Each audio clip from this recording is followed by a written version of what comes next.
Luke and Ashton soon convinced Michael, my little PXNIES, and Callum, hiding skeletons, to create an Instagram for themselves too.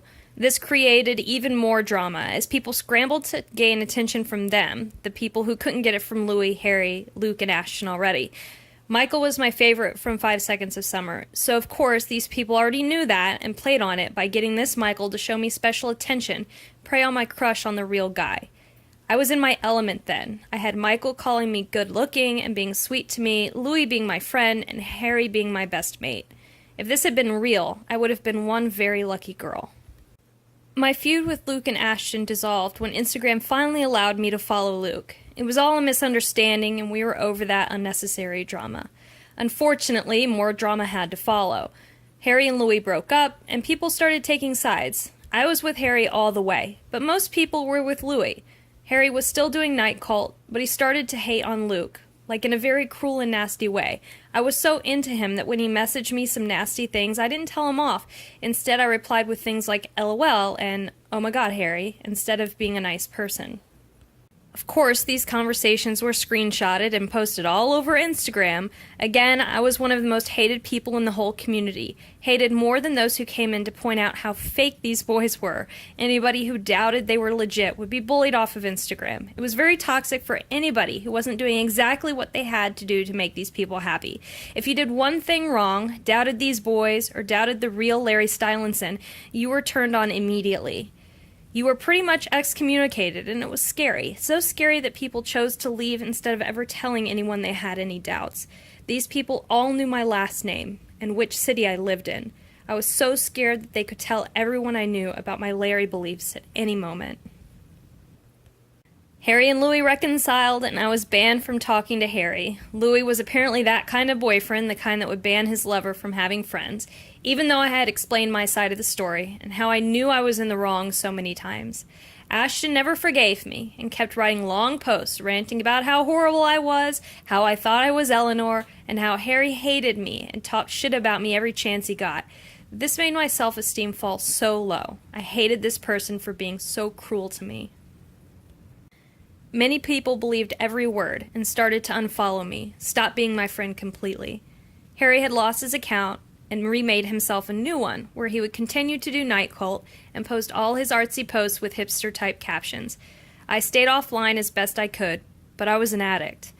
Luke started to gain popularity now that I wasn't there. He asked if anybody wanted to have a group chat on iMessage.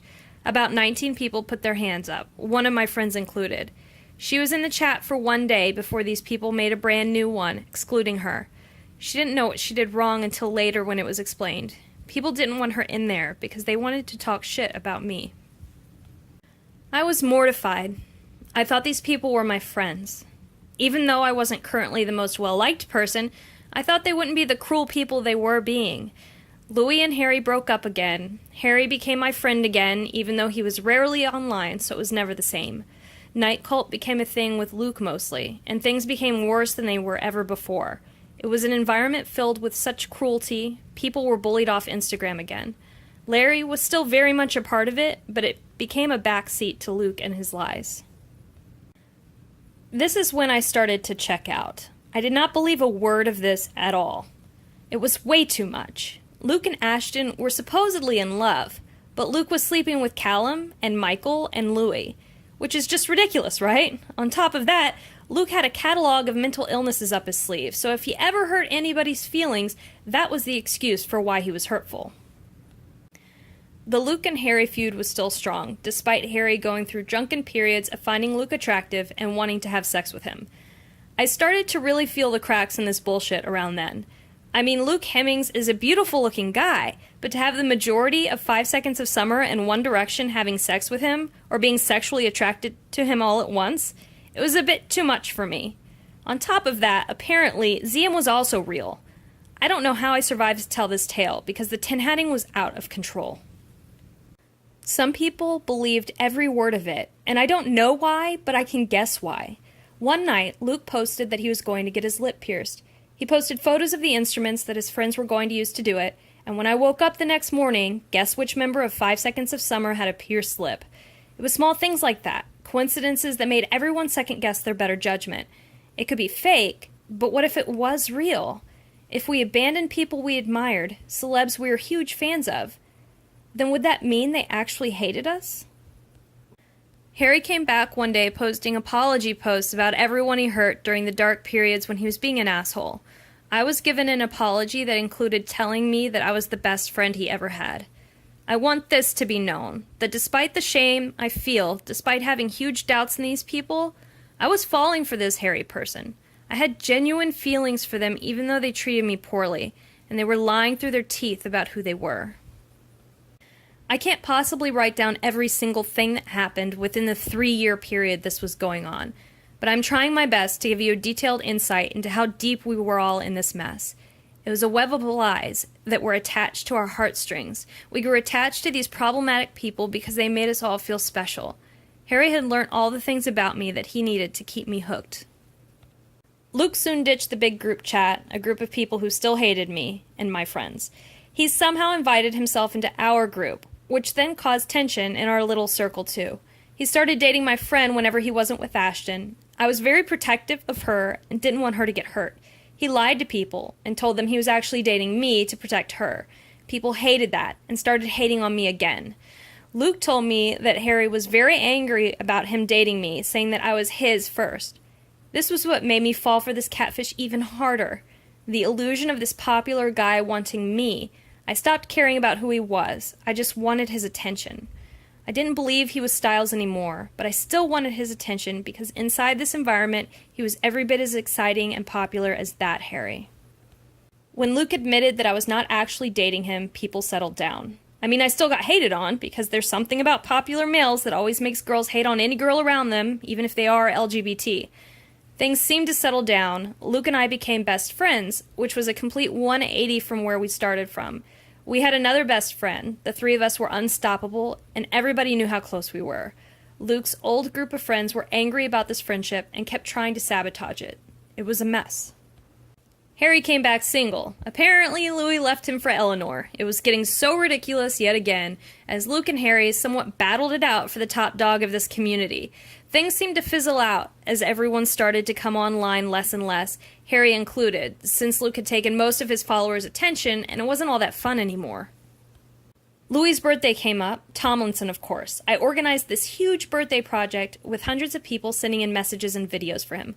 I feel so stupid now that I 100% know that they were lying the whole time and how I gave them so much time and effort. Many people felt the same. While I stopped believing this lie, things started to take the same turn for me when it came to Larry Stylinson. In private, I was enjoying Louis and Eleanor being a couple, loving Louis as the man he was, and not the lie I learned from being around so many Larry believers. I pulled away from my Larry friends and the entire night cult community after a huge falling out with Luke and my other best friend. They had ganged up on me yet again, spreading lies about me to make people hate me just for fun. I was self-harming and realized Instagram and these people were toxic for me, and I didn't need them around any longer. I stayed away from most of these people for a long time.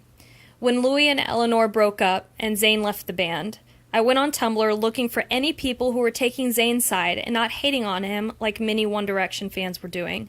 I loved Zayn, and I didn't think he was being untruthful when he said he wanted to be a normal 22-year-old. I found the blog Bye Bye Larries, and I became obsessed with her content.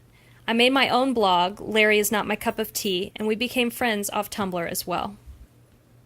I finally built up the courage to go back to Instagram, where I told everyone I no longer believed Larry was real and left debunks on my old accounts. Many people unfollowed me, some messaged me rude things, and others tried to debate me on what I had posted. A few of my friends messaged me saying they were no longer Larry's either. It was nice knowing who my real friends were. A few of the people who debated me actually read through the master posts I left and became anti/ex-Larries because of it.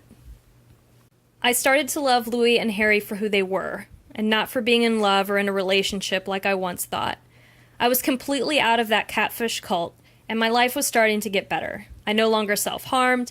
I no longer had to worry about explaining away everything that debunked Larry. They weren't together, and I was okay with it. One day I get a message from my friend screaming in all caps because the catfishes admitted they weren't any of the boys. It had become obvious to most of us, but the confirmation gave us closure. One of the girls, the one who is Luke, she made a video explaining how she became involved and how everything went down in her experience. I feel ashamed about the things that happened during this whole experience. The lies I told that gave these people more validation made people who trusted me have no reason not to trust these people. When things fell apart, I had so many friends saying they couldn't believe that it was all fake because they trusted me. They trusted me when I said Larry was real. They trusted me when I had said I met these people, which was something I felt I had to do in order to keep the friendships. I became a person I am not, one who lies and does things a stranger tells me to do just to protect the secret, the narrative. These people cared more about the attention they got, and so did I. I see this behavior every day online, happening in Larry circles and fandom settings. People lie to keep the story alive. They control what people see, what they believe. I was a part of that culture. Yes, my story is slightly different to the usual Larry experience, but everything I experienced within this abusive cult-like environment is happening in the Larry fandom now. There are big Larrys who have many followers. The people who follow them will lie and cheat to get attention, to make these people give them approval. People follow them like sheep, take their word as fact. I lived that. I experienced it, and I went up the ranks until I was one of them. A few weeks after the Luke catfish confessed, Harry and Louis came back. They were all girls who decided it was funny to lie to people, to create these accounts just to mess with fellow Larrys. I don't know if they believed Larry was real the whole time, or at all, but they certainly made a lot of people believe that Larry was legit for a long time. I had my chance to talk to these girls about what was real and what wasn't when it came to our conversations. I finally got to rid myself of the Larrys and the cults I was involved in, and I had all the closure I needed. My online life has never been so good. I get to be a fan of two boys I love, support their relationships and their children, present and future.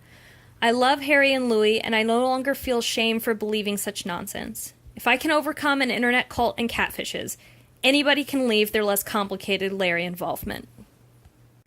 Thank you for listening. Again, please don't leave hate for this ex-Larry in the comments. I'll delete those. If you're an ex-Larry and you want to share your story, you can submit it via email to shitlarrysay@gmail.com. Thanks again.